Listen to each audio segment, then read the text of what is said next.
I'm Patricia Patterson, Kevin Hiebert's mother. I'd like to thank all the friends and family that have come out tonight to support the fundraising that's going on for Kevin. Hi, my name's Hiebert, Kevin's dad. Everybody enjoys themselves tonight and think of Kevin. It's time for him to come home. I miss him very much. When they first got into it, he made a mistake.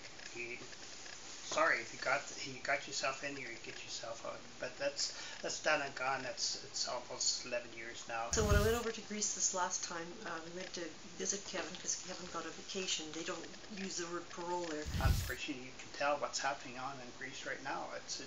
They're in trouble, and I can clearly understand why they're in trouble because of the way the system runs.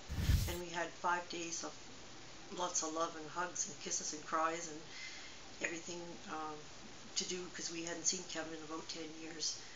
What we're trying to do is trying to find an honest lawyer, which I believe that he has, and this is the reason for our fundraising. He actually met some guards that worked at the prison in this little beachside cafe we were at one day, and they bought us all a round of beer, which I thought was very nice of them for support. We're at the end. Who do we trust? I mean, you can't trust our own law enforcement, our own government, our own lawyers. Unfortunately, they haven't brought Kevin back, which we were promised. But we want to try another round. We're not going to give up. We're going to have this lawyer try and take him to court and break his so-called life sentence.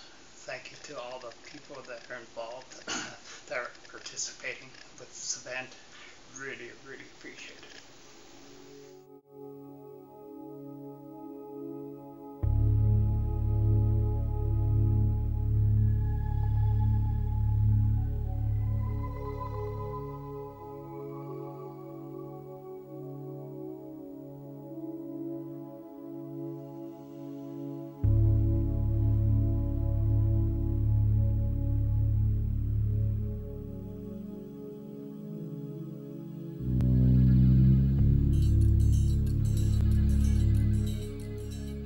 I finally have a voice after 9 years, and I never used the media for anything, never.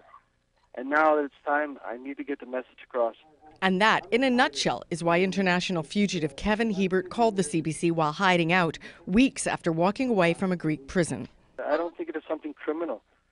I think it is something that needs to be done. Odd statement from a convicted drug smuggler who spent 9 years in prison, but his escape, he says, was because of just that. Despite a prisoner exchange agreement between Greece and Canada, neither country let Hiebert budge. Canadian officials blame Greece for that and say just days before Kevin's escape, they actually got Amnesty International involved to take on the case. But Amnesty International told the CBC flat out that's not true. They've never been involved with Hiebert's case.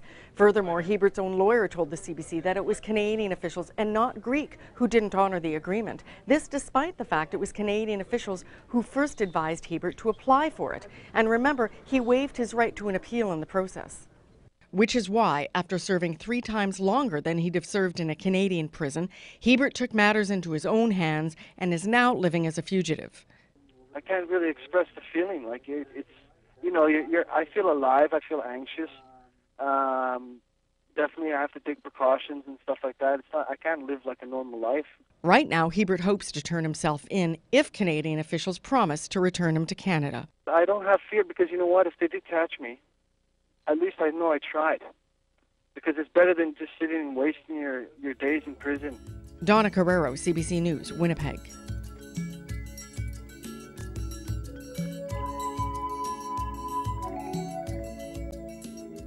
But I believe he will be gone in 2 days. We're gonna dance on the ceiling. Today's Tuesday, I believe tomorrow Wednesday, Tuesday is gone. Let's say by Friday.